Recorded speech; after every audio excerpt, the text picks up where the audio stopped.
go take care of this runner. And so then he goes on this assignment to go kill a runner to the cathedral, which is a place for naughty kids, literally just naughty kids that haven't, that were too wild. So they just lock them in.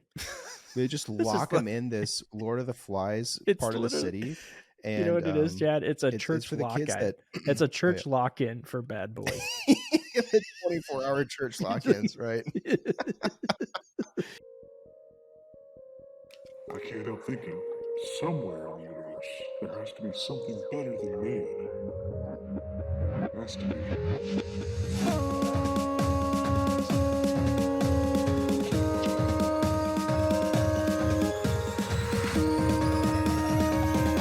Ladies and gentlemen, welcome to Ascension To Ten.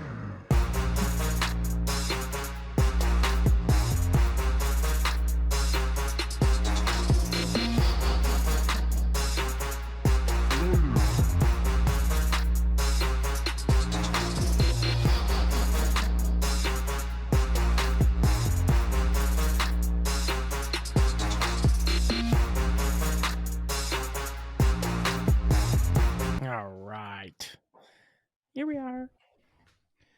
Dude, you did that for an extra verse or something there. It was that classic. I just couldn't turn it off, so I just kept just kept going. Nailed it, Brady. There's only been one week. Everyone. Last week was the first week where I just nailed it. This week, it's kind of interesting that it's already starting off different because for everyone listening, everyone watching, this is a special episode because this is Spenny's first time at the helm, the editing desk. And so he already set I wish you wouldn't have put that much pressure on me at the beginning of the episode, but he already set himself up for a little bit different take here. an extra verse. So please give this episode some extra love. Show Spenny some support. Or trash it. I mean, if you or trash it, we're gonna see how this turns out. All right, it's gonna be a firestorm. Hopefully, gonna throw up a softball for him. And by that, not gonna make the edit too hard for him. Not gonna swear too much. So I'm gonna limit myself. I'm not gonna say fuck too much. Oh, you son of a! I won't say, out my, other things like ass, that kind of shit. You're such a jerk. You're such a jerk. Oh, cool. Or anything like that. I'm just gonna cut the whole. You better edit this too. You just cut the whole. I'm just gonna cut the whole thing just to us laughing. That's your solution. Yeah, we're just not gonna. I swear to God, Spenny, if you miss one of those, no, it'll be great. I trust you. Here comes hellfire. So everyone, please like this episode, especially because. Yeah, I'm editing this, and I also want to start on a somber note that we're starting this. We're recording on a Saturday night. 2 days ago, the Queen of England died after 70 years of reign. She died at the age of 96. R.I.P. Surprisingly, maybe one might say. Yeah, well, I mean, if you follow CNBC at all, Kramer was thinking, yeah, she'll pull right through this, and then 10 minutes later, she was dead. So that guy is always on it. But who watches CNBC, Spenny? Does anybody know what reference he just said? I did. At least I did. CNBC. Okay, all right. Anywho, so she I'm died. not going to shit on you too much here. This is your special episode, buddy. Again. No, but in all seriousness, her reign ended, after 70 years, which is pretty impressive. Her reign started, I think, in 1950. hold on, actually I have it right here. 1952 technically is when she kind of took over, but for some reason it was 70 years of reign. She died at 96. I just wanted to bring up the fact that my grandma is 97. 70 years of reign. Oh, yeah. Wow. My grandma's 97. She's going to be 98 in April. So I just want to say that she's lived longer than the queen. So I don't know why everybody's in a fuss because my grandma's older than her. Also, my grandma took me to Applebees when I was in high school, and I bit a burger and it had glass in it, and it almost broke my tooth. Therefore, I think she is more of a legend than the queen, and I would just like to bring that up. It's a story that's brought up many times at my family. And also, I would just like to discuss the fact that Applebees, aka Applebees, has some history with us when it comes to marching band. Therefore, I would like to transition this from the death of the queen to Applebees. Jad, do you have anything you would like to add to Applebees? You know, Applebees is great for microwaved food, and to the 2 for $20, the legendary 2 for $20 deal. You can just load up on 2,000 calorie meals, get 2 of those, and man, Applebees, what a treat. Yeah, everything is microwaved. Everything's Nothing microwaved, there is cooked. Do you remember? But also, do you remember when they had riblets? That was okay. Boneless ribs. You know, I think this might be a full disclosure, but I'm pretty sure I've only ever had ribs at Applebees. What? Yeah, that is my experience with ribs. And you've never had Famous Dave's? You've never had any other barbecue in your entire life? Oh my god! This is like next level. Applebee's riblets. That's unreal. Is this real? It's so is this bad. Real life right now? So bad, dude. Oh my gosh! We would go. Okay, oh my so god! I think the first time I had one of these riblets was after a marching band thing. So okay, so here's what happened. Here's what would happen. I can't believe this is the only barbecue ribs you've had. What is this? Are you even American? Okay, so in high school we would for home football games, we would play halftime show, right, for the marching band. No one watched, no one cared, and it was great. And they were usually kind of, yeah, we didn't care about football for some reason. I still don't understand why we never cared. We had friends that played football, so I don't really. Yeah, it doesn't make any sense why we didn't care about football. We cared about the boys and girls basketball, and volleyball was a big thing, but we could not care less about the football team. It's very strange because we're both fans of football. It doesn't make any sense. Anyway, so basically we would just kind of screw around in the stands during the first half of the game. Then we'd do our halftime performance, and then we'd just leave. We wouldn't come back. And what we'd do is go to Applebees. And there's usually a big group of us. And it was just, we got we joked that we got coon burgers and and I don't know. I think that was riblets. Actually the only joke, and then the riblets, and there was always a sale on riblets, and I, for some reason, decided to try one. I thought they were amazing. These Applebee's riblets, so I kept getting them, and then they just were so bad. That's amazing because the only memory I have of riblets is we had another band member that went with us, and his only comment was after he ate the entire plate of riblets was, "I was not satisfied with my meal." So okay, was that a tuba player? Yeah. Okay. Yeah. That was another tuba player.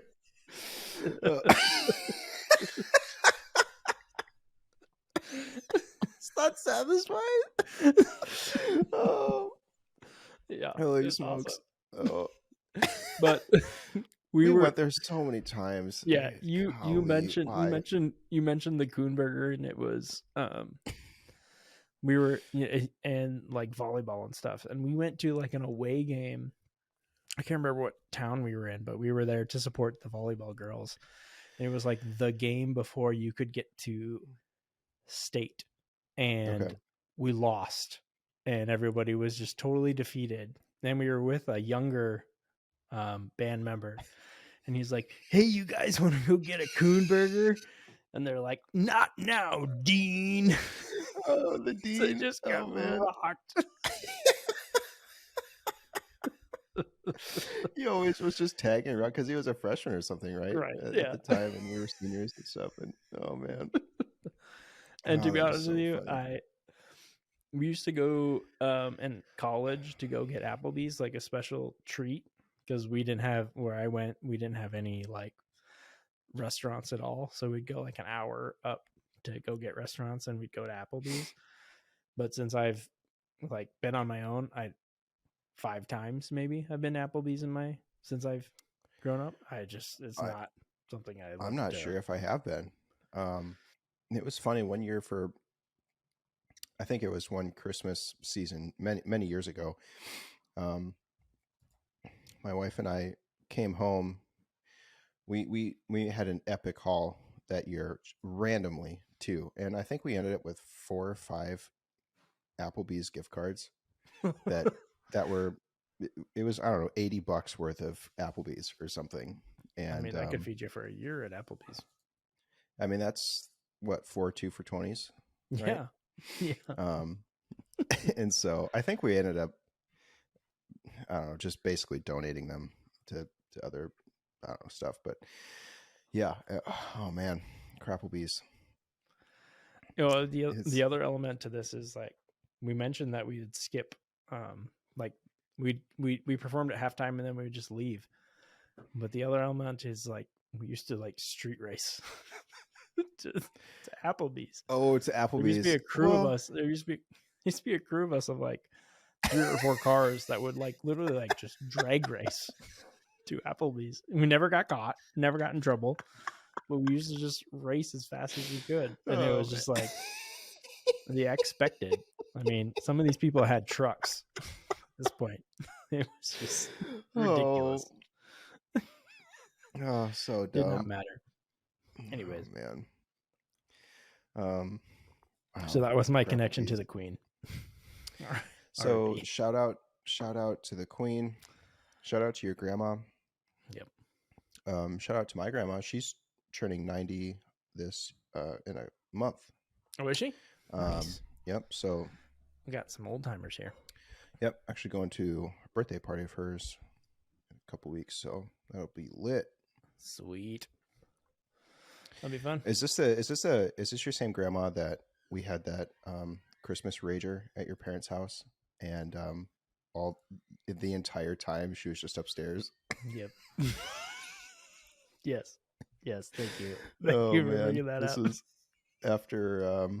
I mean, we were out of college too, right? And there was we were adults. It was actually, I think, the last time everyone was back home. Yeah, it was. Yep. Because after college, it was just happened to be over Christmas, and we went to B-Dubs earlier that day. Yeah. Started the party at B-Dubs, and then went to the trashy liquor store. Oh yeah, I was throwing a fit because I wanted to go to Top Hat or something. And the guy that was checking us out was watching like a seminar on something.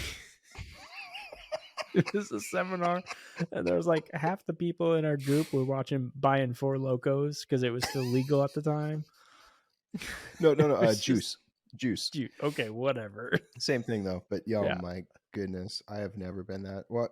I was so sick that day. That was such a. Oh, there's so many people that went way too ham, and that was extra night. Meanwhile, your grandma was just upstairs because it was Christmas, right? Yeah, it's Christmas time. One of our friends, I think, slept upstairs on the couch and then woke up and was all hungover and stuff, and she was just at the table eating breakfast and stuff. Sounds right. Oh, it's legendary. She grew up just dealing with crazy people or wild people, so which is a good segue because I think last week we talked about the vasectomy story. Yeah. And I asked my dad if he had listened to it, and he's like, yeah. And he's like, I mean, to do a vasectomy, as long as you have a table and a knife, I'm ready to go. Just like, oh, jeez. That's so epic. If you're ever in need, Spenny, or anyone else. You can't even imagine. Man, you might need some PEDs for that. Yeah, sure. Whole for thing. Sure. Oh gosh. Yeah, that's so epic. Honestly, I would expect nothing less. That's pretty much what I expect as a response. So, I also have a follow-up from last week. Yes, I raged about the HOA fine. Yeah. Right? Oh, yeah. $20 to $5 fine for parking on the street in front of our house, while everyone else does the exact same thing. Right. And with video evidence that it's true. That's right. That other people do it. That's right. Here's the follow-up to that. So we heard about this because we got an email from a property manager, right? Saying that this is what it said. It said that there's a $25 fine for parking on the street that will be applied to your bill. Okay? Got it, right? What does that mean to you? What would you imply from that? It's applied to the next month bill, right? Interesting. That's how we interpreted it. It's an automatic withdrawal, right? Mm-hmm. So we do it every month. Yeah. Right? ACH. It happens every month. ACH. We don't even see it. It's just automatically done. So we didn't even bother to look at it. And then we got a $25 fine, late fee, for not paying the $25 parking bill. Because even though it said applied to your bill, it was just applied to a bill. It was not a yours. Bill. No, it was just a separate entity, or it's just a separate occurrence or something. And it's just, so now it's $50, but the other $25 isn't going to the HOA. It's going to the property manager. And it was like 3 days later, we get this late fee. And so that's ridiculous. Yeah. So a bit ticked off about that. And so ever since, we've been doing this merry-go-round dance with the cars. Yeah. Pulling in, pulling out, pulling in, this, that, and the other. Sure. And so anyways, that's a little update. That's frustrating, man. Getting fired up over here. Okay, we'll try to deviate from that.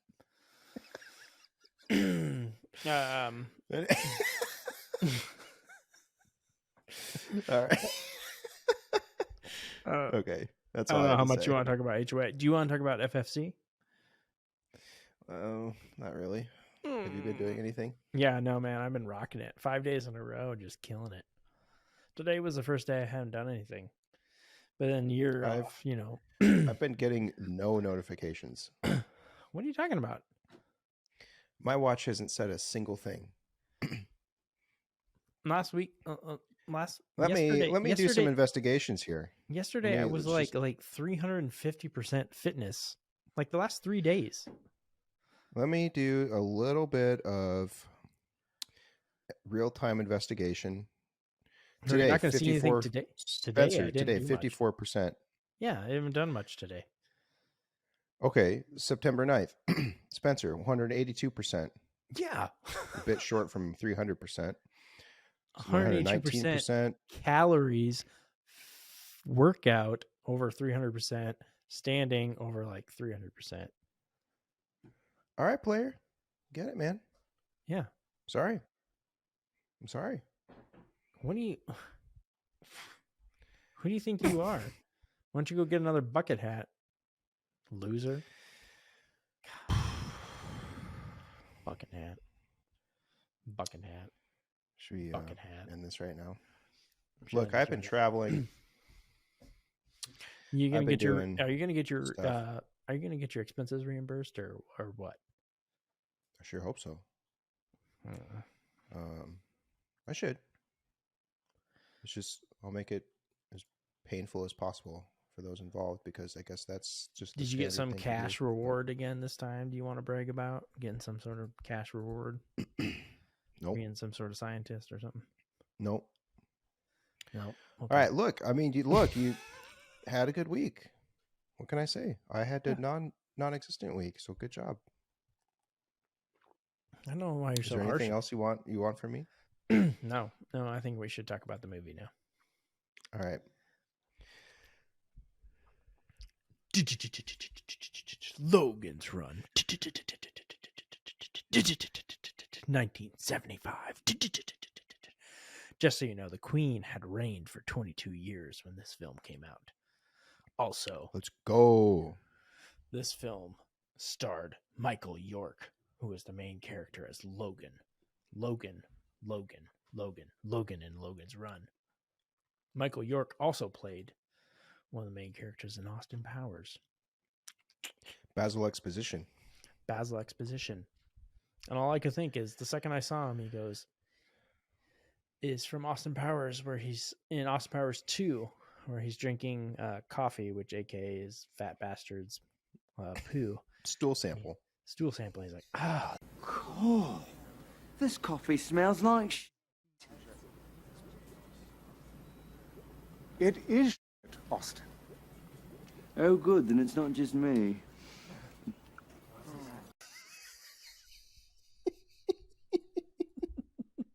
That's just smart. I mean, that's smart. yeah, that's smart. What I thought of instantly is my favorite line from the Austin Powers movies, which are great, by the way. Yeah, they are. Also, like did they're you know underrated. Austin Powers #2, the sequel, did way better than the first one. I mean, it's just as good, Yeah. easily just as good.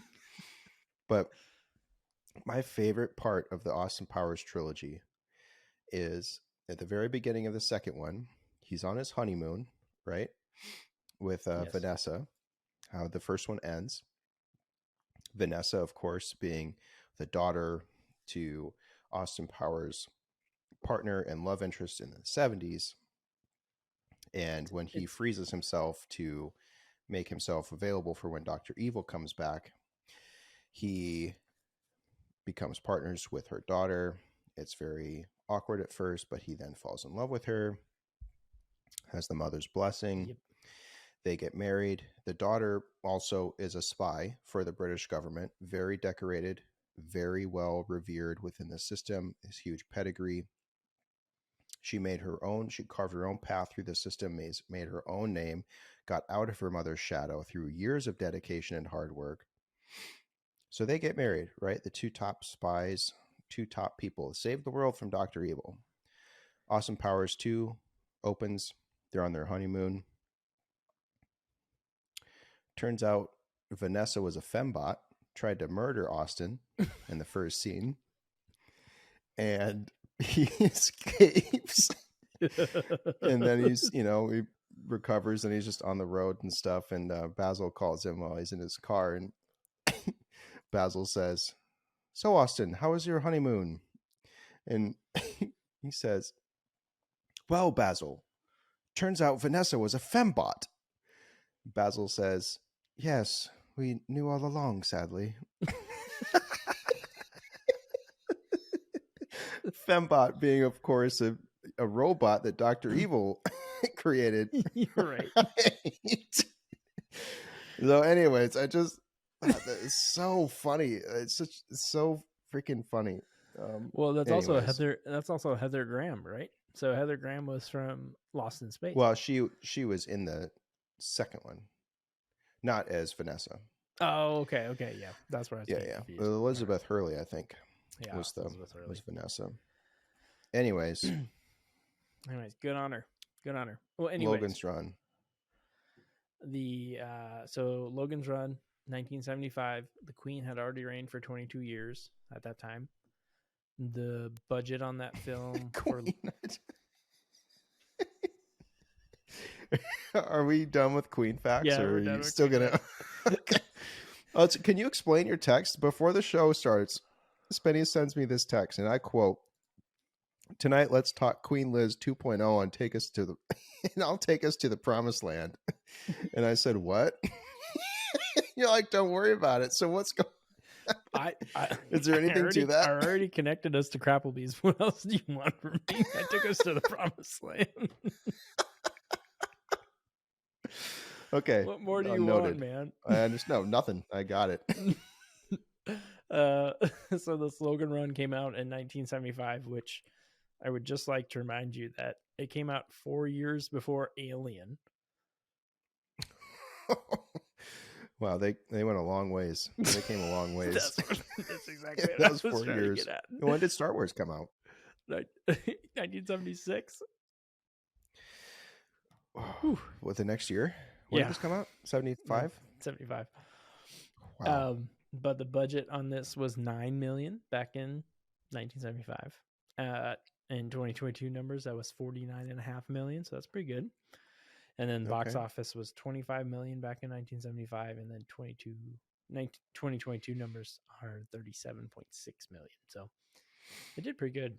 I mean, by all accounts, based on the ratings that I've seen, like Rotten Tomato and other things, like people thought this was a good, genuinely decent film for the time. I don't know. You know, I gotta say, when I look back at movies like this and consider what they had to do, they had to make so many miniature sets where the city pods, right, and the people traveling in tubes and stuff. That's all models, right? It's miniatures that they had to make, and actually had to have things move within those tubes. Yeah, those buildings are like, I think they're about 6 feet tall. Like so it's all this, force perspective and stuff. And there was one scene where it looked like it was about 2 inches tall, but for the most part it looked legit. And then obviously the visuals were kind of trash, but you know what, I have to say, at least they tried.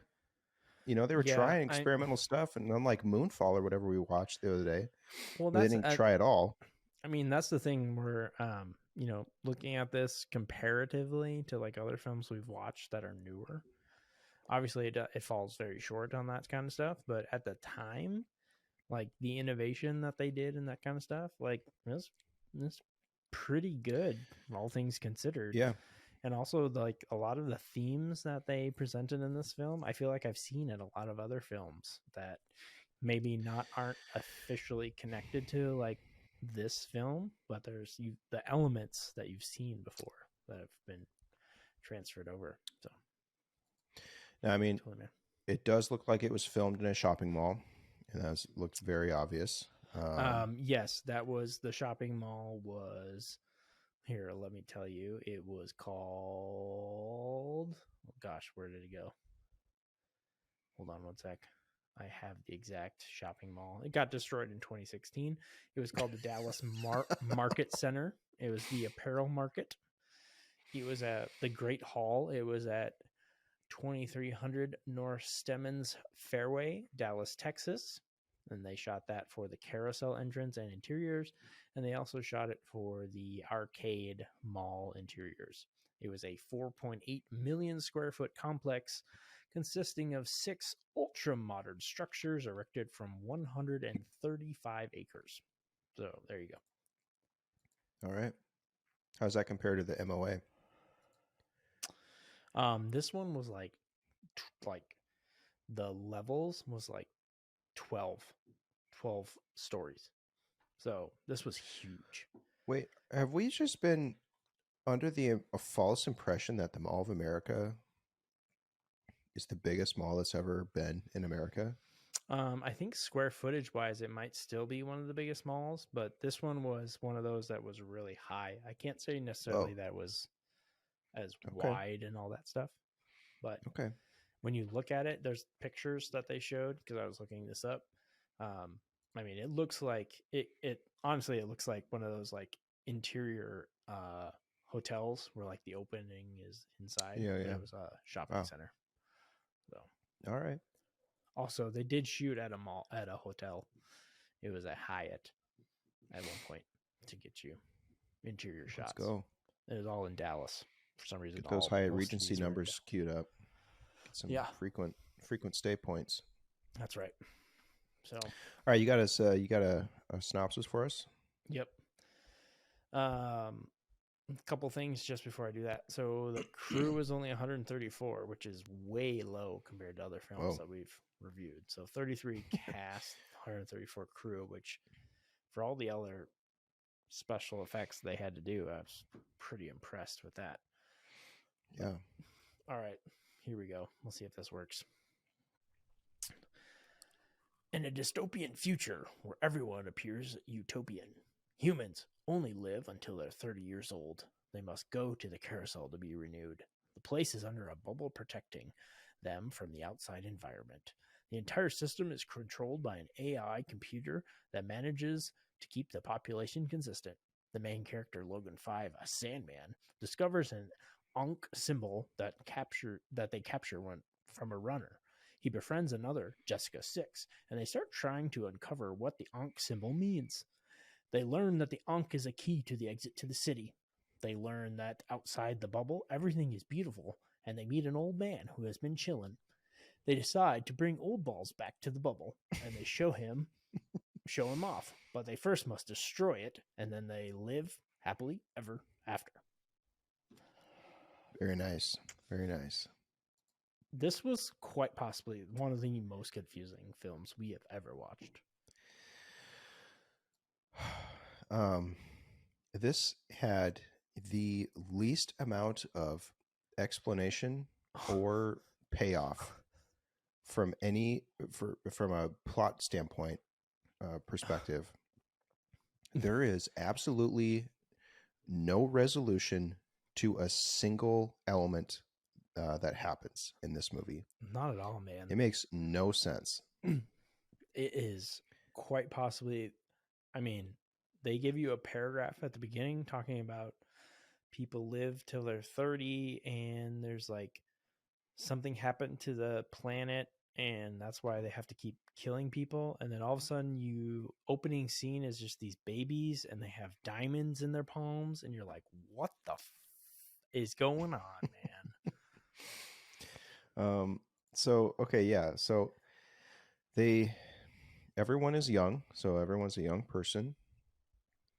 And all these humans are, I guess, bred or something, or are experience or grow through breeding tanks. Yep.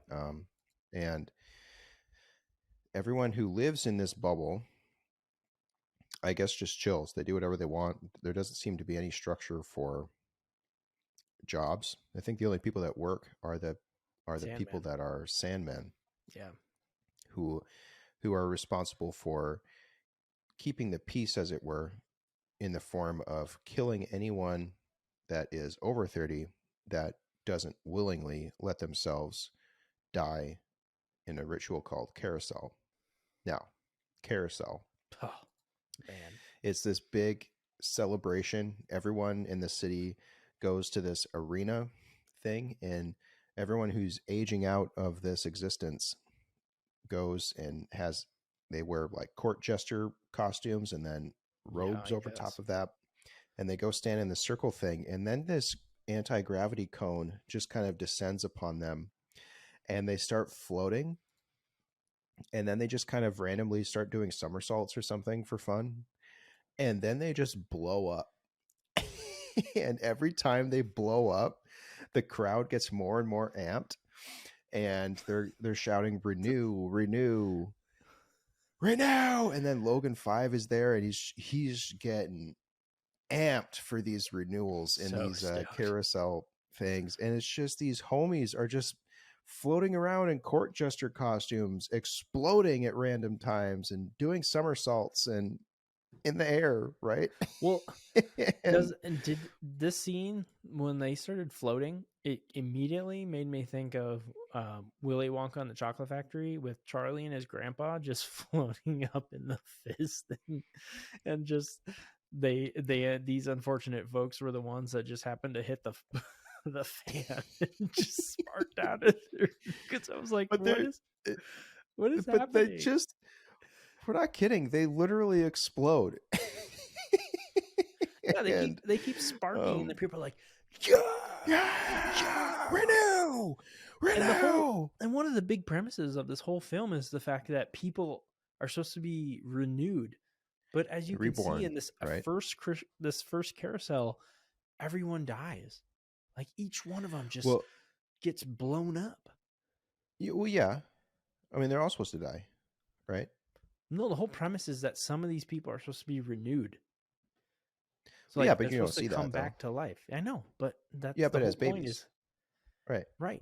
But so they all blow up, right? And then they're just going to be new babies, basically. I think that's what they were saying. Well, the way I interpreted it was that Logan was really taken back at the fact that no one was renewed, aka no one came back as a new baby.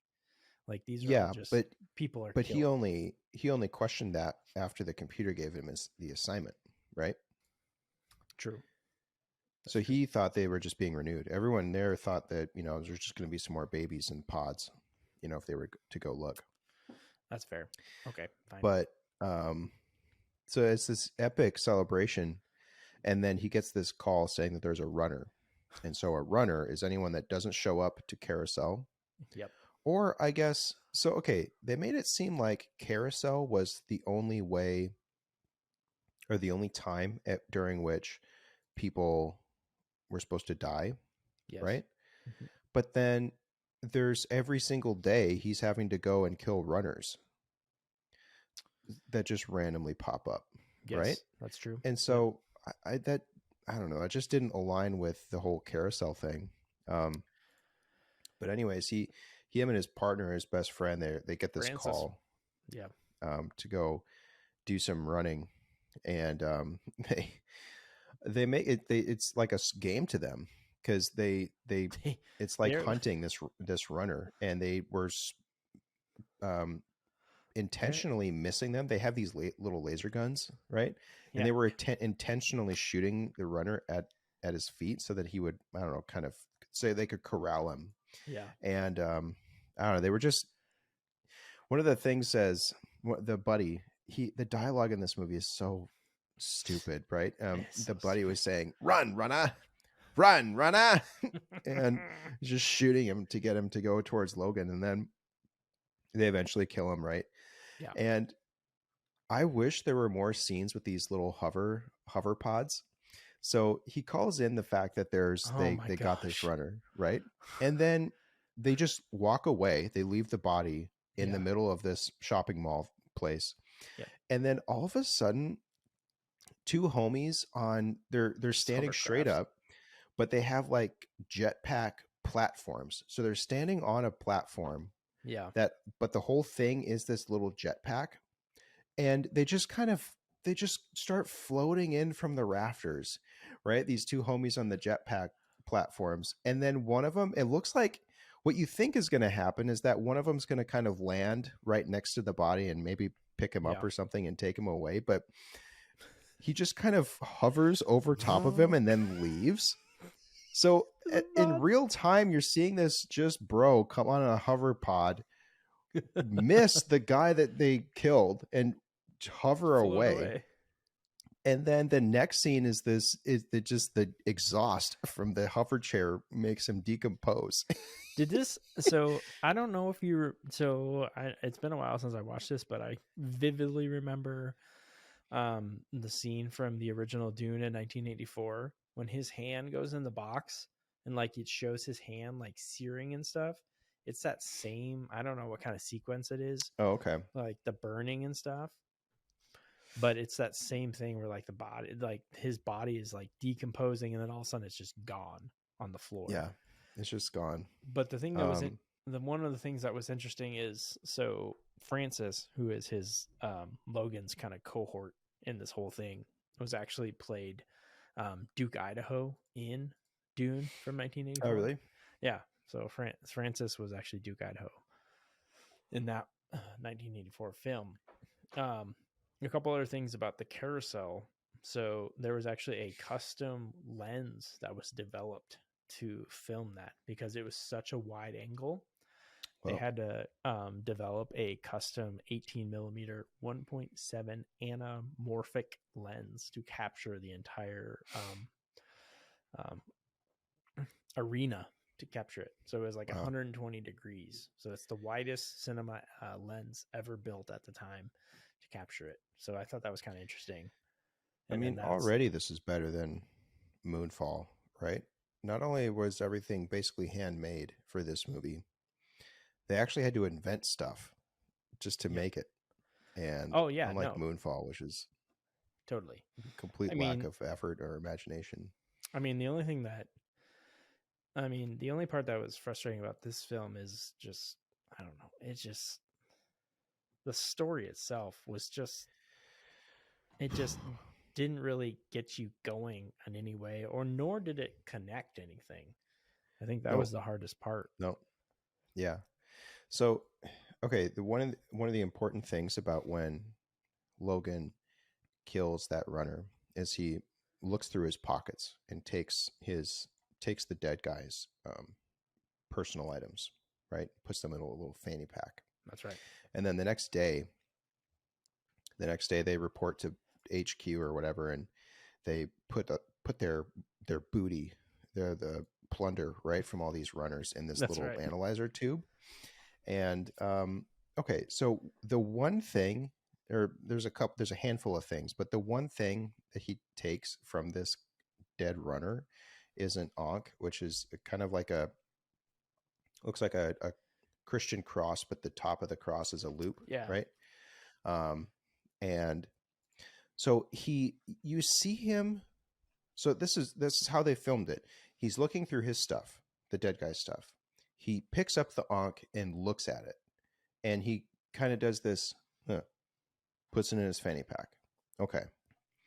He then, that night, after a job well done, he's cruising the interwebs on this thing, and part of this utopia is that you can just basically dial in someone to have sex with, and they just kind of transport into their bedrooms and stuff. And it's kind of almost like a catalog thing. You can just phone someone in, and this woman gets phoned in. Also, no judgment. It can be man or woman, so you can have whatever you want. Oh yeah, hell yeah. And so, but this woman comes in, and she says, "Yeah, no, I don't want to do this." Right? And he says, "Well, why are you on this system?" Right? Because it's voluntary. Yeah. And she says, "I don't know." And he says something like, "Well, what are you doing here then?" And she says, "Well, I just want to get to know you." What?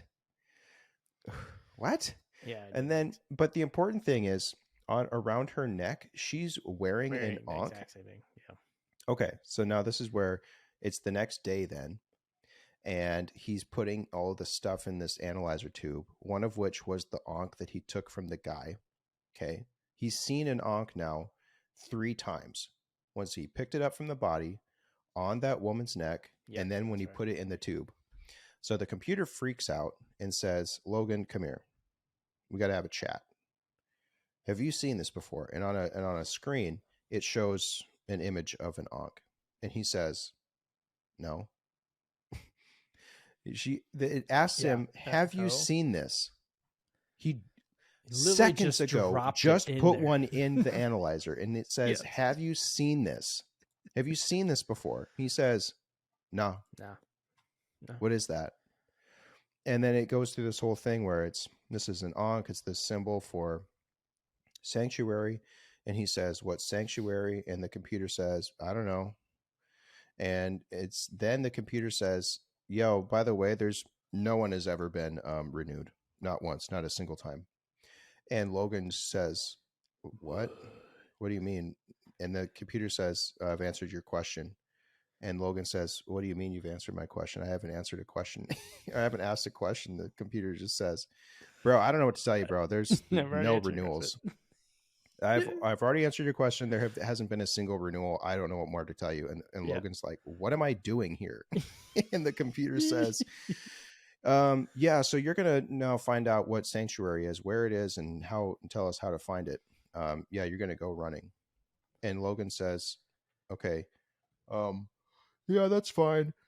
I have 4 years left, so I'll just go do the running thing and kill a bunch of people, and then I'll get my 4 years back. And the computer just shuts off. Well, yeah. So he's supposed to have 6 years, and then he puts his hand on the thing, and it starts flashing. And it's basically like, "You're gonna die this year." Oh yeah, no, it's 4. Yeah, okay, you're right. You're gonna die tomorrow 4 or years, something. but You're gonna die right tomorrow. now because yeah, because it's already flashing, and and so okay, let's just run through that sequence. He brings in an Ankh. He's seen it 3 times. The computer asks him, do you know what this is? No, I've never seen that before. The computer says, it's a symbol for Sanctuary. By the way, no one has ever renewed. Now you're going to start running and go find out what Sanctuary is. And Logan says, okay.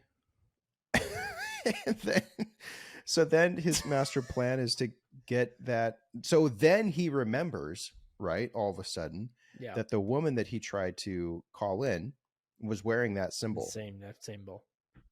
Yeah, it doesn't. So then he's like, yo, what's Sanctuary? And she says, what? Can't tell you. I'm not going to tell you that. You're a Sandman.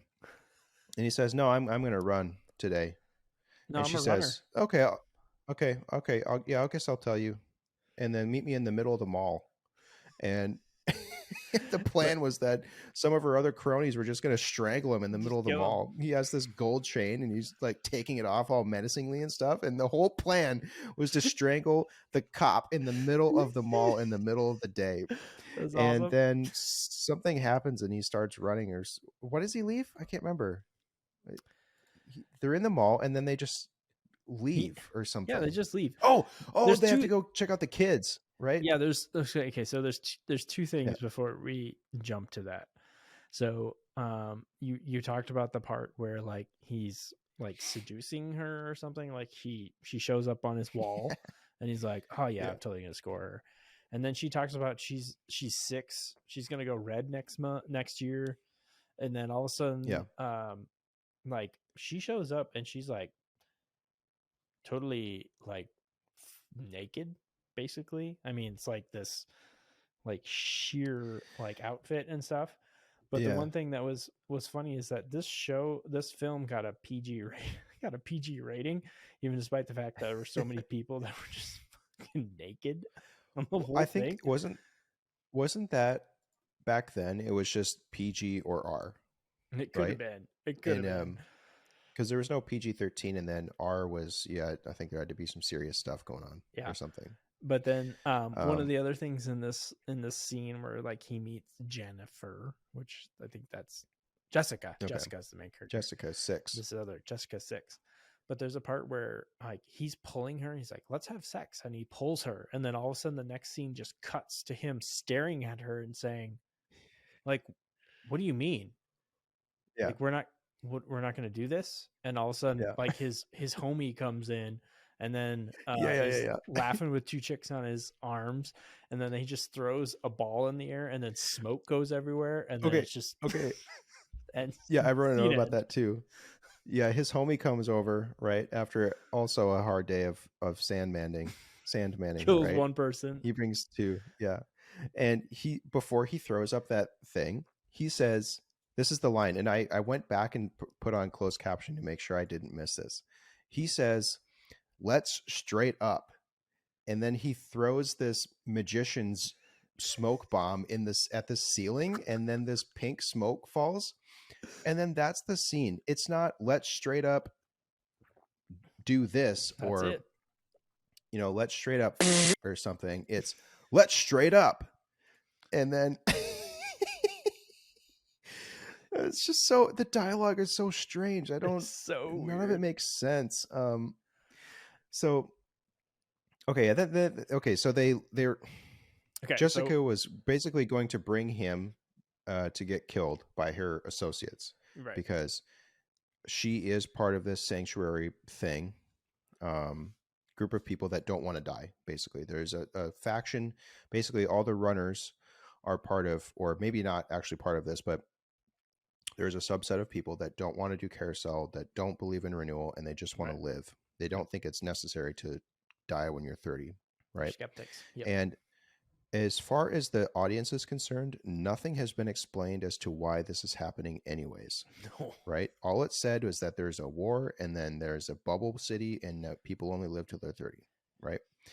And so he gets a call for a runner. Now, keep in mind, the HQ AI told him to start running. Yes. Right? Specifically, they're like, you need to run. You need to start running. Oh, in your hand crystal indicates that you have to run or kill yourself, right?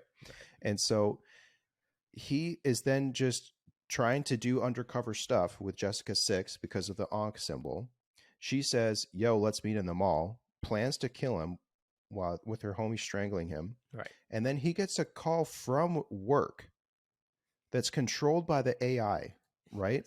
Yes. Saying, go take care of this runner.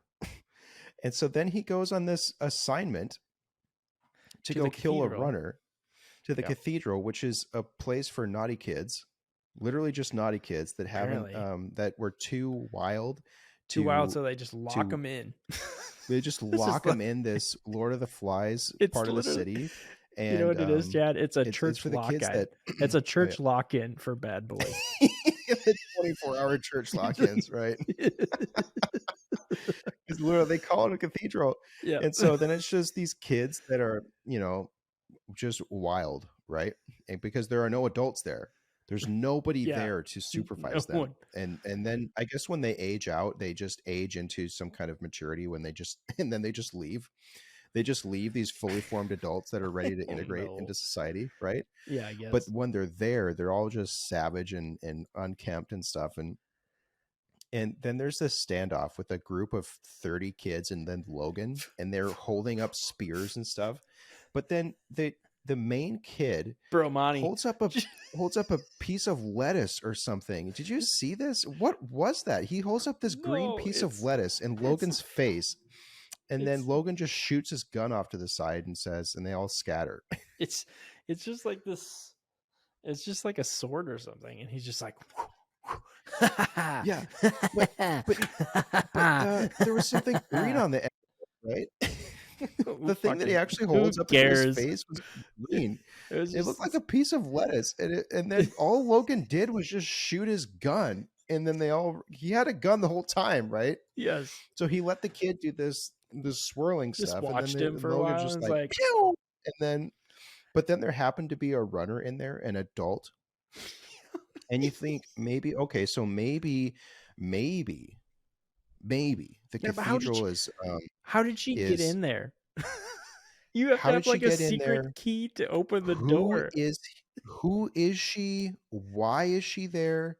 Maybe it has something to do with, these children aren't actually just on their own, and there's a subset of adults that are deciding that they need to actually take care of them. No, it's just not explained. There's just a random 30-year-old in this cathedral, and she's running around, and Logan decides, you know what? Do you know what sanctuary is? And she says, no. And he says, okay, see you later. But then his homie's following him the whole time. Yeah, he just snipes her, right? He just snipes her from the shadows. So she dies anyways. They get no information whatsoever. And then all of a sudden, Jessica 6 says, yeah, I love you. I want to die with you. And so then they get in these tube cars and go back, right? And then at that point in time, he says, so where's Sanctuary? And she says, well, I guess I could take you there. So then they go through this orgy house where everything is in slow-mo. Yeah. It's called Love House or something, right? It's Love Store or whatever. It's whatever. But when they enter there, it's just a brothel essentially, but yep. It's physically, I guess, a slow-mo zone. So that where Carousel had an anti-gravity zone, the Love House is just everyone is in slow motion, and they have slow motion. physically, get through it. And okay, so they just to this grand escape and location secret society for the sanctuary people is just a back room in the Love House, right? It's just a trap door in the back wall. And they're there. This was actually shot at some club called like Oz or something in LA. Okay, now Spenny, if nothing's made sense so far, I guess it makes sense that this next part wouldn't make sense. He makes it to the sanctuary homies, right? Yes. He makes it to the place where the AI has no idea where these people congregate. And he's thinking now, keep in mind, he knows that nobody gets renewed. And so he's already having his doubts. And he's already kind of maybe falling in love with Jessica 6 at the same time. Yeah. He's gained her trust at least. Yep. And she's helped him. And so they get to her homies. And what does he do? He activates his location beam thing. And then a millisecond later, SEAL Team 6 blows up the whole place, right? Everybody dies or something. Yes. And, or no, he tries to get plastic surgery to change his face. Yeah, I was going to say, right? you skip the part where Farrah Fawcett shows up. Yeah. So, okay. So his grand plan is, because remember, he's supposed to be running this entire time. Yes. Right. Which means that the other cops should know about him having to run because it's all on this centralized server thing. Yep. And so he says, yeah, I should probably get a different face because everyone knows who I am and I wear cop clothes. Yep. And so she says, where are you going to do that? And he says, well, I think you know a place. And so then she takes him to this crooked doctor who helps the sanctuary people. Yes. But then the cops call him and he says, all right. And then just tries to kill Logan. Yep. So he's a double agent or something. Yeah. And so then he kills the doctor and with some lasers. And I don't know. Then they go to the sanctuary place. He activates his beacon. The homies show up and then everybody dies basically. But he has the Ankh. So he can get in through this mystical doorway to the bridge to Terabithia here or whatever. Yeah. Right. And by the way, nobody there knows actually what happens. They say, okay, take your key, go to that hallway, open the door, and good luck. Right. Yeah. So and there's a few things I want to point out before we keep going. So one of the things is, so the doctor that quote is supposed to do the surgery on this guy. So his name is Michael Anderson Jr. He is actually the son of the director. So nepotism to get into the film. And then also there's a point where you talked about this runner who is a woman that they find at the cathedral. And he's like, hey, take this capsule. It's a blinding gas capsule. So take it. Don't worry about it. Yeah. And immediately she gets shot and killed, and there's nothing to do with the capsule. They make an entire scene about this capsule, goodness. And then they just, whatever. Doesn't matter.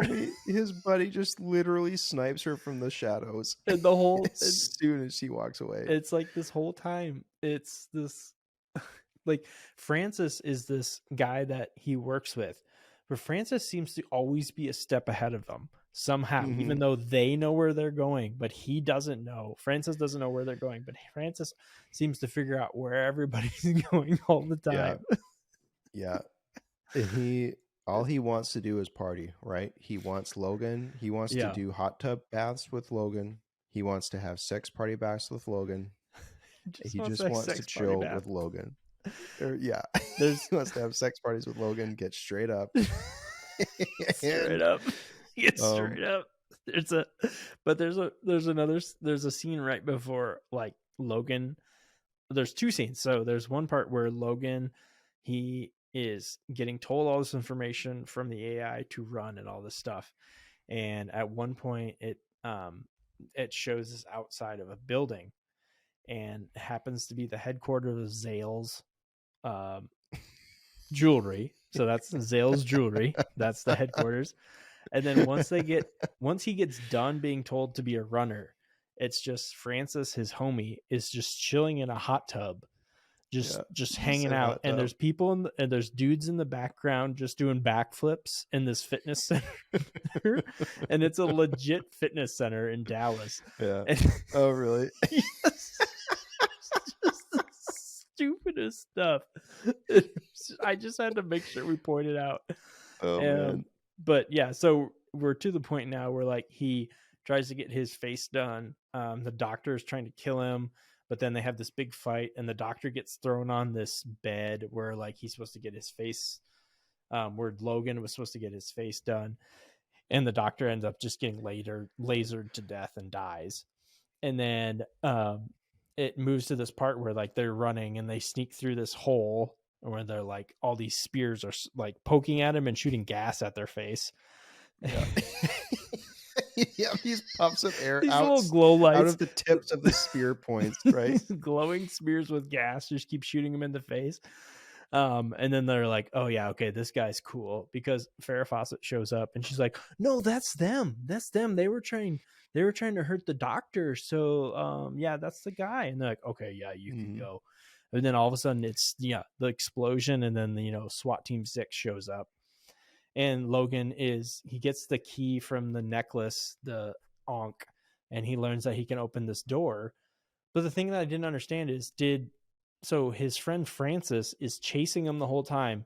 Francis somehow gets to the same place without having the key. So did Francis swim, or what? How did Francis get to the same place they did? Because I could not figure that out. Well, the swim part came out after, right? Okay, so yeah, are you forgetting this excellent bit of writing and set design where the SEAL team is there, everyone's dying, everyone's exploding, they run down this hallway, right? And Jessica 6 has the Ankh on her necklace, and he says, "We got to use that to open this door." And when Spenny said he figured out that the Ankh opens up the door, it's because the door had an Ankh symbol on it, right? Yeah, right. Yeah. And made point. And so there's this little hologram thing with an Ankh, and so in a very clever bit of writing, they're fumbling about with her necklace, and they just drop it in an inch of water. Yeah, right. And then it's just a scene. Yes. They spent money on film with both of their hands just kind of doing this in about a millimeter of water. They can't find it. And then Logan says, keep in mind there's a battle happening, right? And Logan says, oh, we can use mine. And he just takes the one out of his pocket that he got from the dead guy. Okay. And then so they use that to open the door. And which, okay, I just remembered one thing. When Logan and Jessica first meet, right, when he summons her, she says, I don't want to have sex. And he says, well, is it me because you've never been with a Sandman? And she says, well, how do you kill people? Or how can you stand killing people? And he says, I've never killed anyone. I'm a Sandman. I terminate runners. And then, so I guess that's maybe semantics, right? You can maybe explain that away with semantics. But 2 minutes later, he's saying, I killed that person because he deserved it. And then he, throughout the rest of the movie, keeps talking about how he kills people. And just in complete contradiction from where he was. And so why have that in why write that in, right? Or just take it out the first time when he says, I've never killed anybody. Yeah. But anyways, it's okay. So they get through this mystical portal door to the sanctuary. Yes. And all it is it looks, so we should have painted. Yeah, but how does Francis get through it? That's what I want to know. Right. Okay. So how they were like, both hands going through the water and Francis stuff. Saw it? Okay, so Francis shows up and he sees this glint of mystic, Zeus's light coming from the puddle of water that they were desperately trying to find the key in. He just picks it up.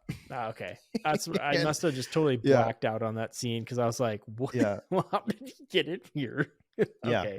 So okay, we should have painted the picture of where this pre-sanctuary is, right? They had to go through the Love Shack door, and now they're kind of on this outside. It's the outside of a mall, basically. They're in the right?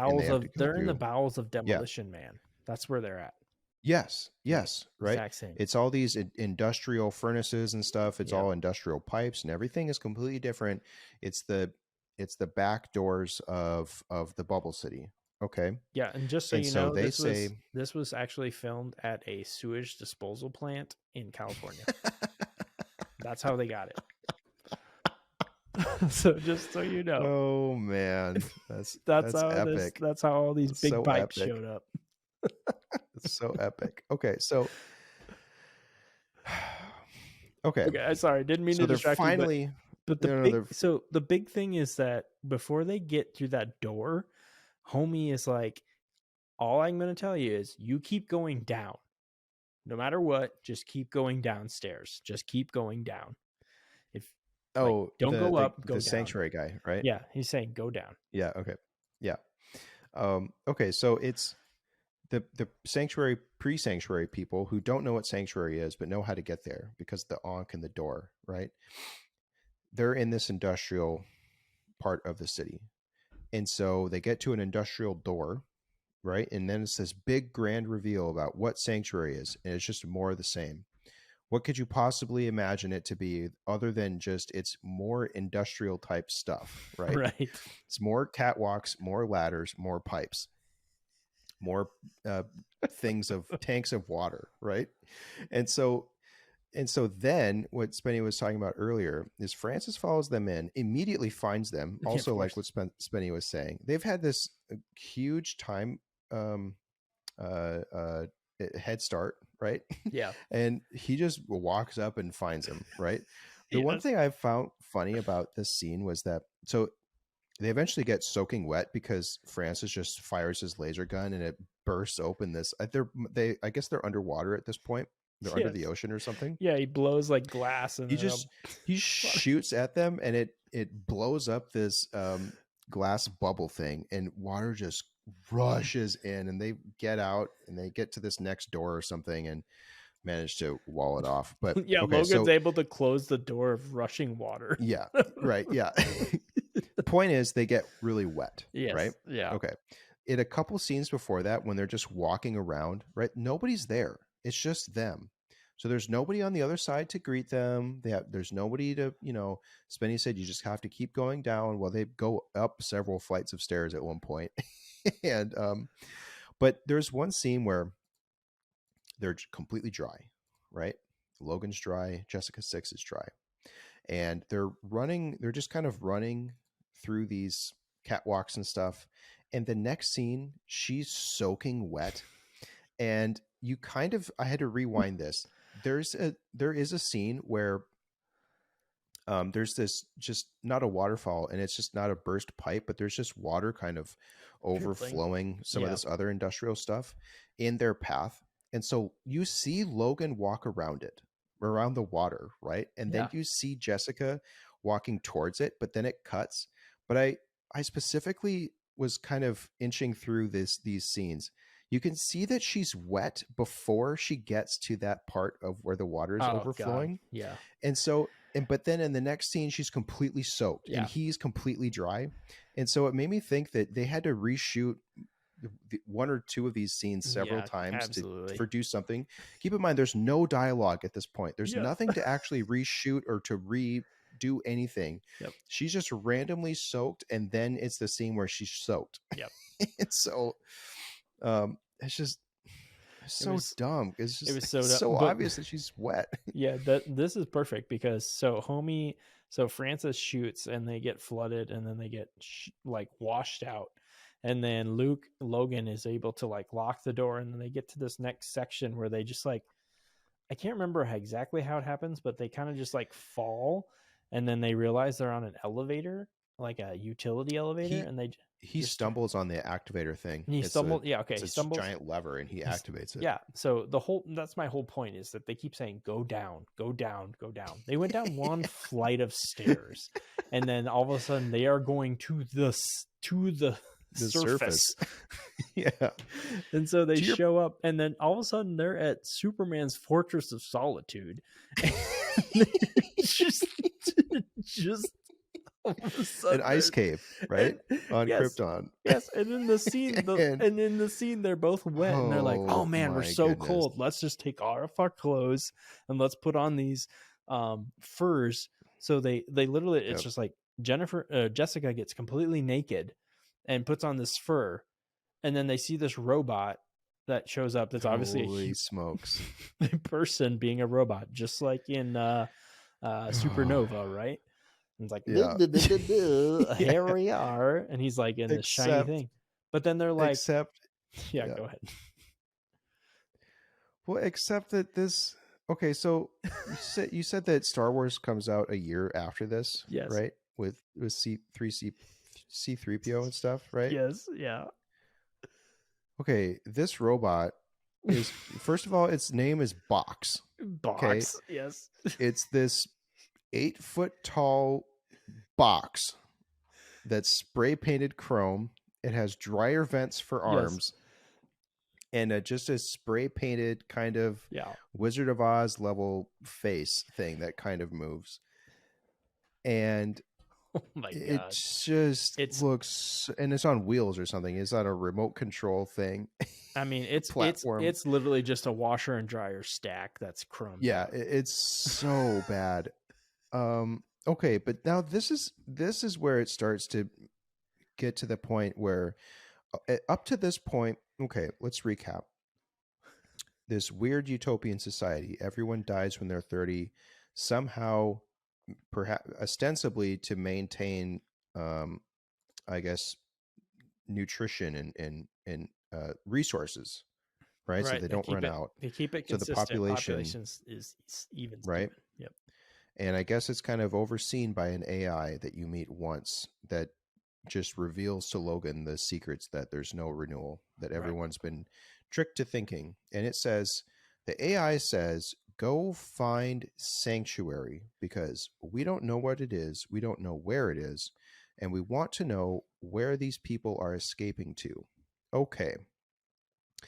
Now you're thinking at this point, there must be some secret society on the surface or some kind of grand other motives, and you might learn about the city, and you might learn about who this AI thing is and who programmed it. There has to be more. There has to be some level of explanation as to what is going on here. Mind you, this is like an hour. This is an hour 20 into this movie. This movie is 2 hours long. Yeah, and we're an hour 20 into it. They get to a point in time now. They're at the surface or something. There's frozen cave, and a robot comes out saying its name is Bois, and it's talking about how it's going to catalog all these seafood nutrition, kelp and whatnot. Yep. Okay, and then Logan says, "Is this sanctuary?" And it says, "I don't know. Come here." And it shows them that everybody who's left the bubble city seeking sanctuary was just frozen by this robot. They're dead. They're dead. Right? They're all frozen and they're in ice in the wall. And the robot's about to do the same to these two. Well, they shoot it because Logan still has his gun, right? And then they escape. So what the is the point of searching for sanctuary? Sanctuary doesn't exist. It never existed. No. It means nothing.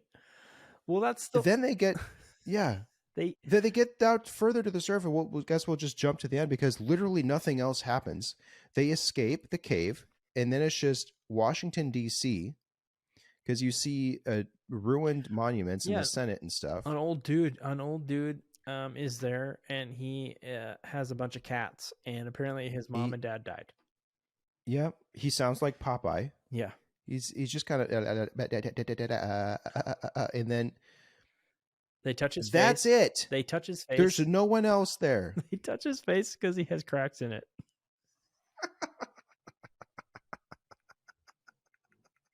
I don't know if I've made my point clear enough. There is no sanctuary. there's no other society outside that might explain anything. There is literally nothing. And what is even worse is, okay, Logan says, in an act of nobility, now they have the option. They escaped. Oh, and Francis somehow made his way. That was Spenny's point, too, about how he found his way through the water. Francis flooded this area. The elevator that Logan and Jessica used to get to the surface, right, is behind a closed and sealed hatch that is behind hundreds, thousands of gallons of water. So how did Francis get there? It makes no sense. You see him walk through the cave, see the dead box robot, see all the chaos that Logan left behind. And then he just found his way to the Senate, the ruined part of Senate. Jessica and Logan walked for days just ironically to get there. Just happened to stumble upon it, I guess. And so Logan kills him because then it's, I don't know, for some reason, pride Francis still couldn't, whatever. And so, okay, Logan says, well, we can't just leave all those people there to die for no reason. So we got to go back and tell them. But we got to bring old guy. Okay. Old guy. And we got to bring old guy for some reason because we told, this was their logic, right? They told the old guy that they would bring him to go see people and he got excited, right? And then they didn't want him to not be excited.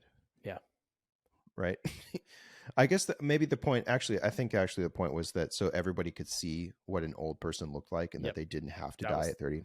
That was the point. But we know one of the things that was funny is like there's this whole scene where they're like talking to the old guy and they're like, he just wants to die with his cats. He wants us to stay with him so he can, be buried. And then the next scene, like the immediate next scene is, no, you have to come with us. Like, screw these cats. Like, you're coming with us because we got to show your face. And like this guy is like hobbling around, not able to walk. And then all of a sudden he is blazing the trail of the three of them up this mountain to the place. Well, all of a sudden he just, has been rejuvenated and he can walk as fast as all these young people. And I was just like, okay, so what's happening? And by the way, this isn't some wise old man. This is an old man that has been alone with cats for decades, and he has had no one to talk to for decades, and it's just complete gibberish when he opens his mouth. He talks about his cats having 3 different names.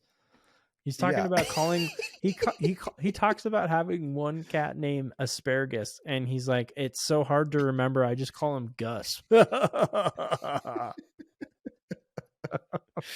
I should have mentioned this at the beginning, but so Spenny and I, we watched this we rented it on YouTube.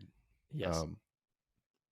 And I had this revelation that all this time when we've had to rent or watch these terrible movies, I've just wished, why can't I just watch this faster so that my pain can end sooner? And I then remembered that YouTube does have a playback speed option. So I was able to watch this whole movie at 2x speed. And so I only had to suffer through about 60 minutes worth of real-time pain. But when it got to the old man, I kid you not, he sounded like Popeye because it was just a bunch of and just nonsense. There's a scene where Francis and Logan are fighting, and so I sped it up. I watched the first half in normal speed, but then I was like, okay, this is way too long, so I sped it up to like 1.5. But while he's fighting, the old man just sits in the background like this with his hands clenched like this, like just like he's holding 2 joysticks right in front of his face. It's just like, what are you doing? But so anyways, let's wrap this up because there's nothing. Okay. This is the final bit that is just a further WTF because they make it back to the city. And to do so, they had to dive through a bunch of water, right, to get back in. Yeah. So they left the old homie just chilling. Yeah, this is like the best part. They get to the end and they're like, you know what, man? We didn't know that it was all going to be underwater for you to get here. So why don't you just stay here? Stay as long as you can. We're going to go underwater. We're going to see if we can get in. And then if we can bring people out to see you, that's cool. If not, you can just leave. No worries, man. Or die, I think is what the other implication was. I think the stay as long as you can kind of also meant stay here until you die. We might not be back. But okay. But he's like, they get in. Okay. Yeah. Oh, okay. You're going to bring people, right? Yeah. And okay, so they make their way in, and it's a carousel time. And they're in the mall, and they say, Stop! You don't have to go. You don't have to go to carousel. See? Do you see? Stop! Because he's holding up his palm, and his little ruby is blinked out. And and so he's like, you don't have to go. Don't you see? It reminded me of Family Guy when Peter is just saying, Starlight Express, Starlight Express, Starlight Express, Starlight Express, and just keeps yelling it, and all of a sudden the police come and just take him away. It's just like, what is happening right now? It's funny you bring that up because I remembered that there is a Family Guy cutaway about Logan's Run, and it's Brian running through the mall, and it's almost it looks exactly the same. Yes. Right? And then he finally gets cornered, and the joke is that they corner him, right? And he says, well, what about that guy? He must be 50. And it pans over to Snoopy, and it's a really stupid joke, but it's one that I never understood at the time until I remembered this after I watched the movie, thinking, okay, I guess that is slightly funny, right? Right. No, but anyways, okay, so they're yelling, right? They're yelling, and there's like, okay, a Sandman is telling them that they don't have to go to Carousel. And presumably word is out that a Sandman went rogue and ran for the first time ever. And he's yelling at them, and he's showing them his ruby. He says, you don't have to go. And then they all just, clown on him and leave. Anyways, they go to Carousel anyways. Okay, so they get picked up by the other Sandmen. Final confrontation scene. He gets put in the chair in front of the AI. And the AI says, so what is Sanctuary? Oh, God. Report. And Logan doesn't say anything. And they're like, activating surrogates or whatever they said. And it's 7 different personas. They use some kind of brain scan, and it's 7 different personas of Logan, and they all, I guess, only tell the truth, and it's part of his consciousness or something. And it's just a hologram of his face, and it says, "Spinning. No sanctuary, no sanctuary. That sanctuary doesn't exist. No sanctuary, no sanctuary." Then the computer can't handle it. The computer divides by 0 and blows itself up.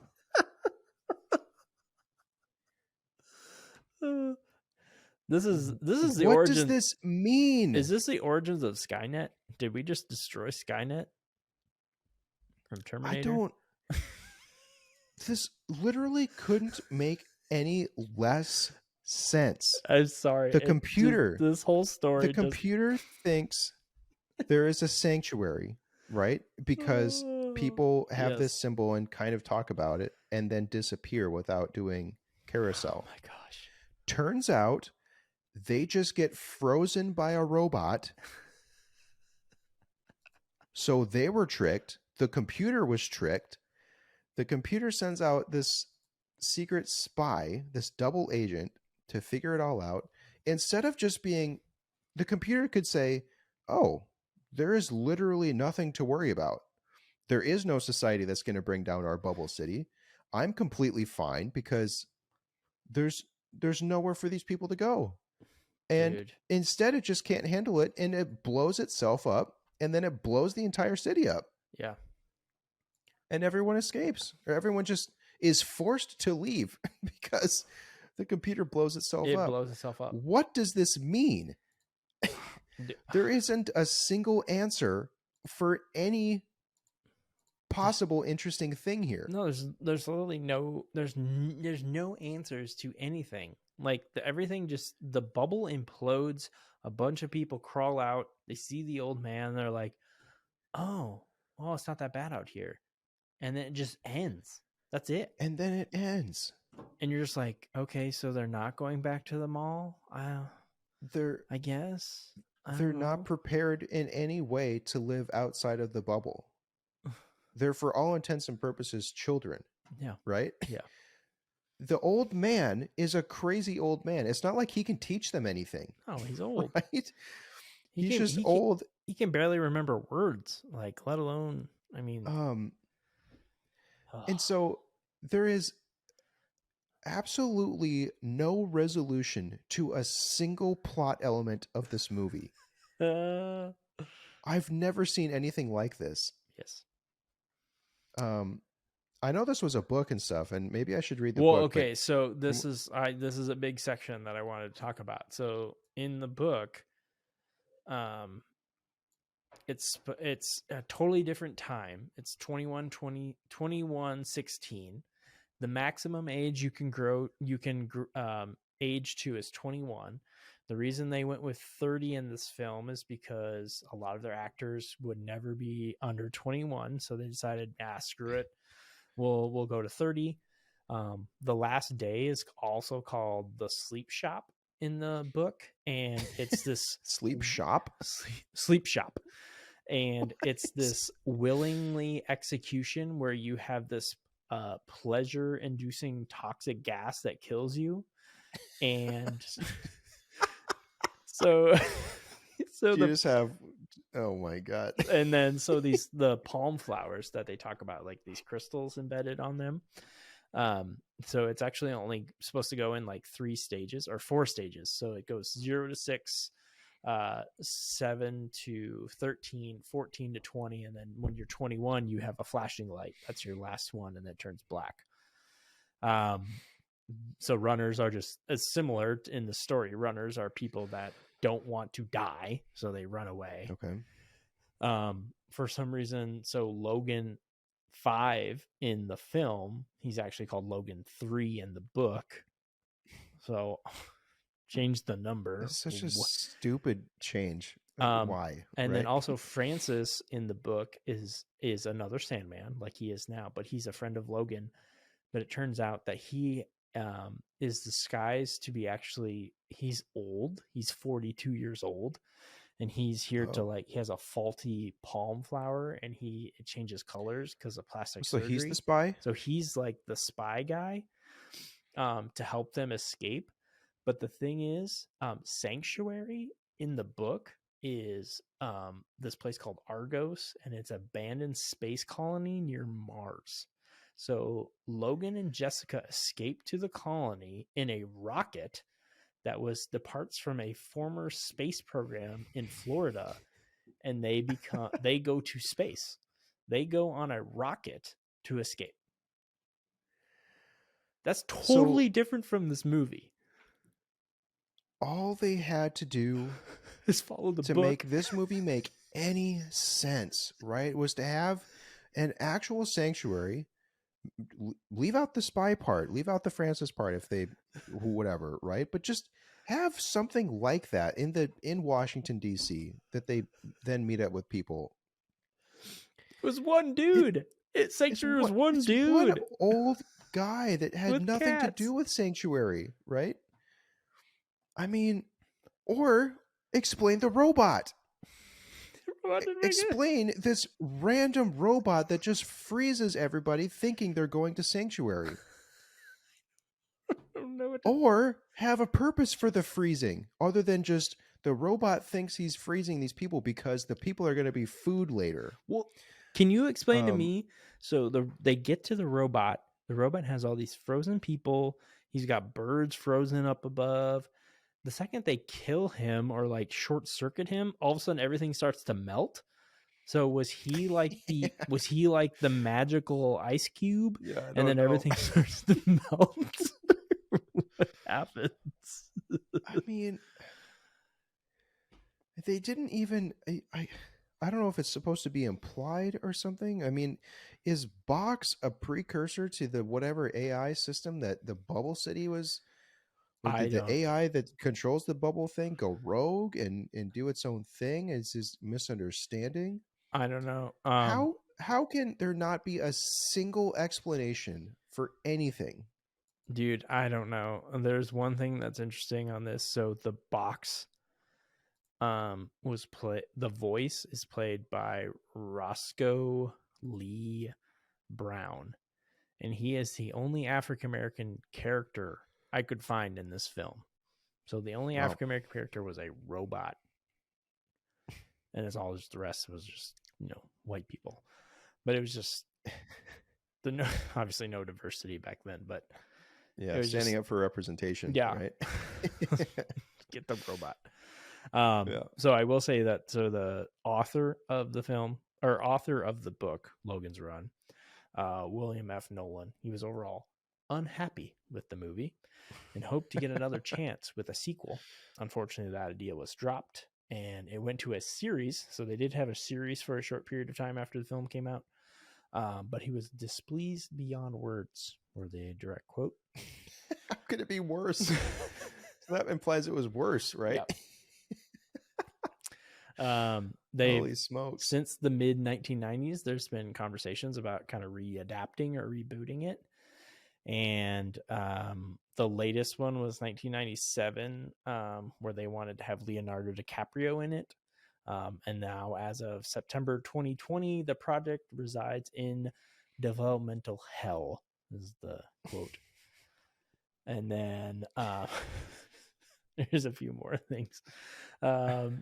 The movie was allegedly reimagined in 2005 with Michael Bay.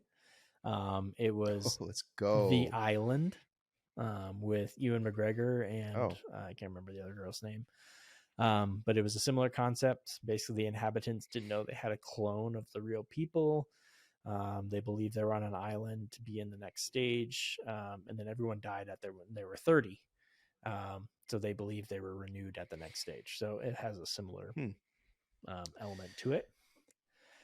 And then that reminds me of, sorry to cut you off. Go ahead. Does this remind you of anything? I'm thinking of, there's some movie that is everyone kind of lives underground or something, and everyone has a specific job to do or something, and then there's, to keep people interested in whatever, there's this lottery that everyone signs up for, or everyone's a part of, and it's a lottery, and the winner gets to go basically live above ground and basically to paradise or something. Everyone thinks that there's this paradise. Yeah, that sounds familiar. What is this movie? Oh gosh, we're gonna have to look that up. I'll have to. If you know what this movie is, please write to us. Yeah, boys at Ascension.com. The other thing is, this was a fact. I don't know. It's just, I don't know. It might be one of those weird movie facts, but making the assumption that this is based on astrology, the astrology sign begins with the same date as they do now. Capricorn 15 is January 6th. So that is the day of the carousel at the beginning of the movie. I don't know if that's relevant or not, but and then it kind of changed. The last one was something, or when they went back into the city, there was a carousel and they were saying something else, right? Yeah. I can't remember the exact date on that one. I just stopped caring at that point, but yeah. So a few little things, random tidbits to close this out. So I talked about the camera, the Sandman's gun. So it had these tiny butane gases. So it's like four flames shoot out of it. Yeah. And that was real? Yeah, 4 butane cartridges shoot out. But Michael York said they were so unreliable that they worked as many times as they didn't work. So 50-50. So they had to reshot so many of those things so many times because they were so bad. And then the carousel scene at the beginning, the sequence was the most complex flying wire scene that had ever been done before. there's a circular rig that was constructed above the set, and so many times they would have all these people just get twisted together. There's parts where they just had to stop doing it, and then they had to flip it, so you actually see what looks like people floating up. They're actually being pulled down because they couldn't get it right, so they had to pull it down, so certain people are being pulled down, which looks like they're flying up to the sky. It just got messed up so many times. So isn't that just, I don't know, typical. There's a sadness to that. Right.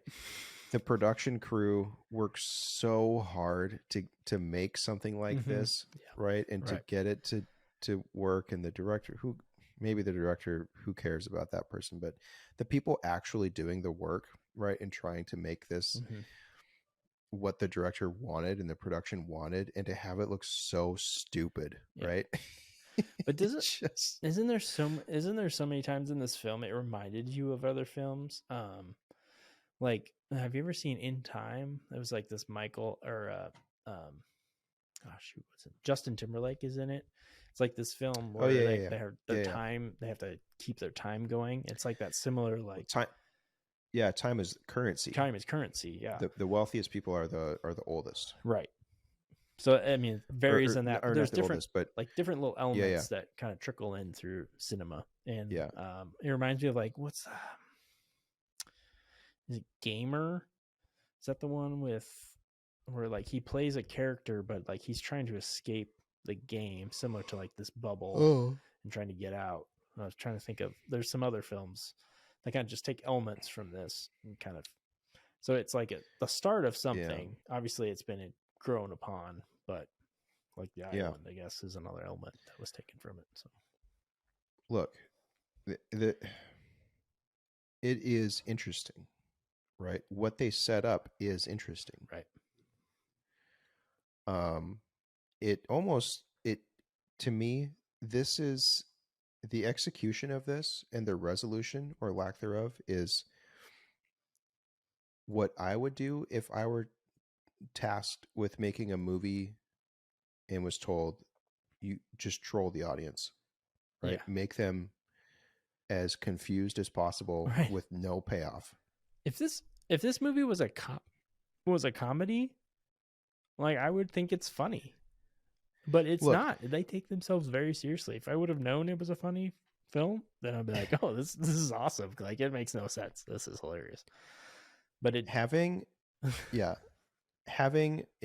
the Austin Powers universe, having Vanessa be the daughter of a celebrated British spy that would later fall in love with the most other celebrated British spy, going through an entire career of her own just to be revealed that she's a Dr. Evil fembot, and that the director of the British spy organization knew that the entire time.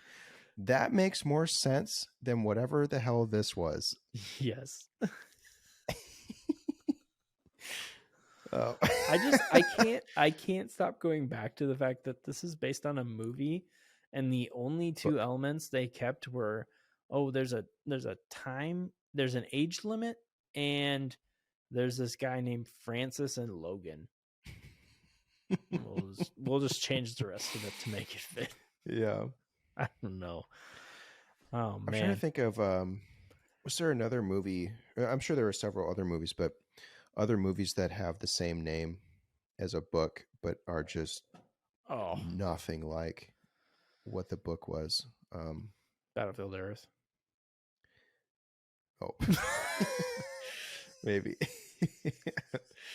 I don't know. I mean, there's I can't think of anything else. Yeah, no, not right now. But there's, I mean, there's got to be a lot of adaptations. So, yeah. But I think it's that time. So, Jad, this is the Ascension to 10 podcast. We have a unique 11-point scale.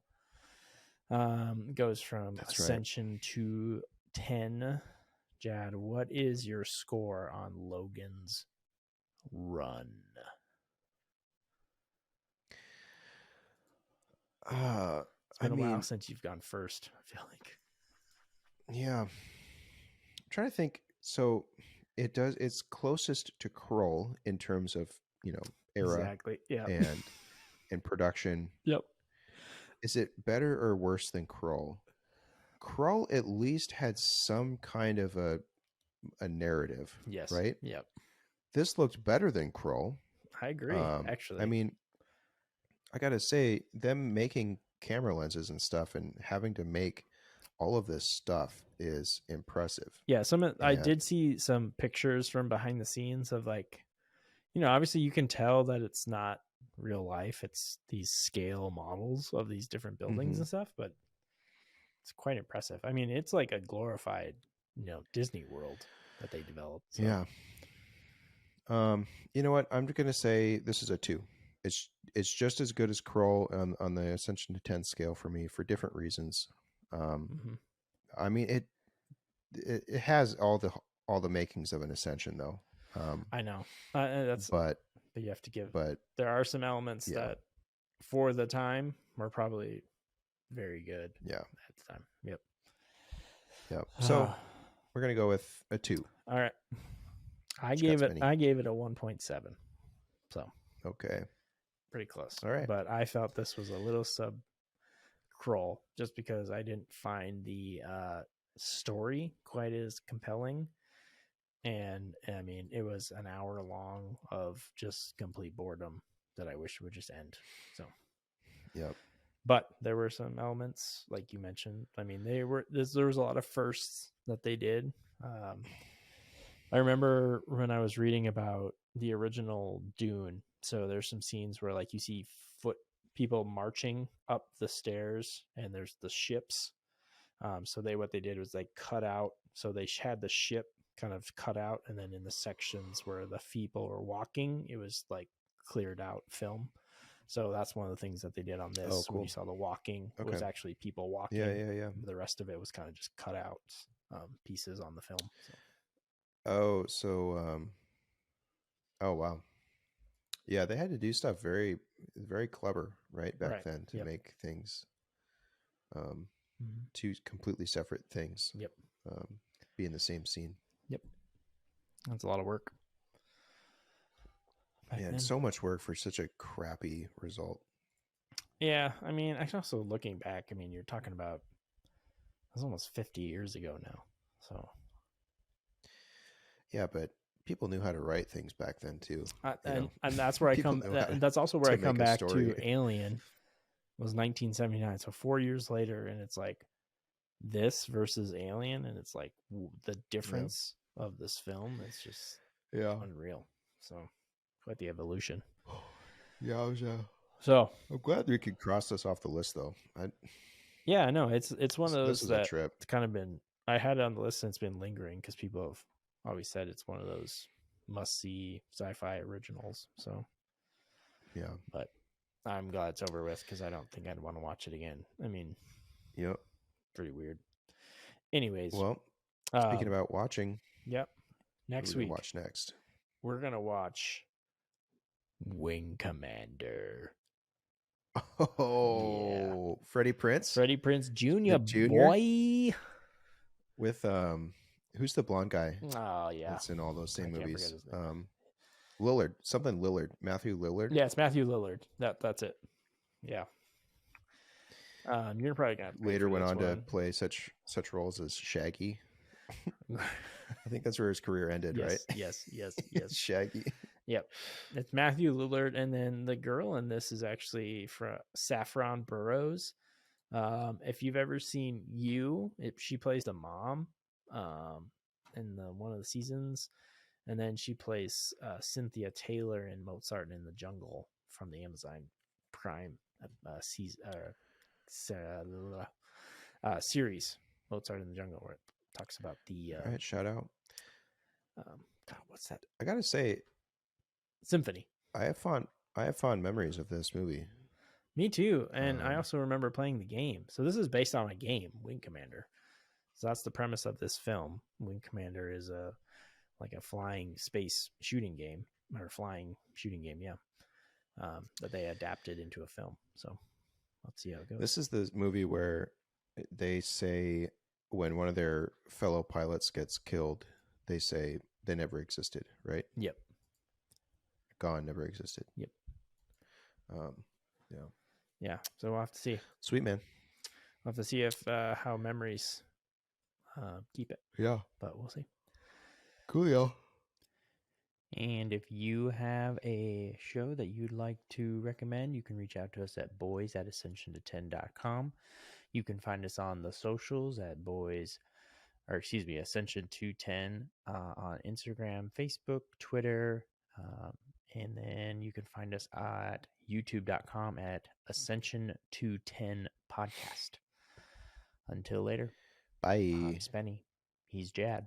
Bye.